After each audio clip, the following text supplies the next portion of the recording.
আসসালামু আলাইকুম বন্ধুরা, আপনারা সবাই কেমন আছেন? আশা করি সবাই ভালো আছেন। তো আজকে আমি আপনাদের সামনে যে ভিডিওটি নিয়ে আসলাম, এই ভিডিওটি আমার জীবনের একটা যুদ্ধ। যে আমি একজন গ্রামের ছেলে হয়ে ঢাকায় রড মিস্ত্রি কাজ করি এবং পাশাপাশি ভিডিও করি। তো চলুন দেখে নেই আজকে আমার এই ভিডিওটি।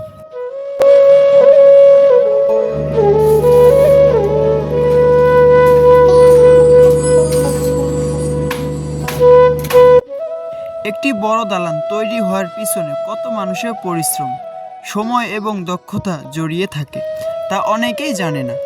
সকালে কাজ শুরু হয় আর দিনভর চলে ইট, বালু, সিমেন্ট আর রড নিয়ে ব্যস্ততা। প্রচণ্ড রোদ হোক কিংবা বৃষ্টি, কাজ থেমে থাকে না, কারণ প্রতিটি ধাপ খুবই গুরুত্বপূর্ণ।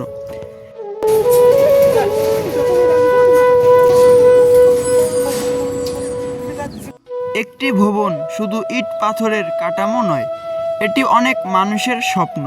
কেউ এখানে পরিবার নিয়ে বসবাস করবে, কেউ ব্যবসা করবে, কেউ কর্মসংস্থানের সুযোগ পাবে। আমরা যারা নির্মাণ শ্রমিক, আমাদের হাতে ধীরে ধীরে একটি খালি জায়গা পরিণত হয় সুন্দর একটি ভবনে। কাজ শেষে যখন ভবনটি দাঁড়িয়ে যায়, তখন নিজের পরিশ্রমের ফল দেখে সত্যিই ভালো লাগে।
হুম।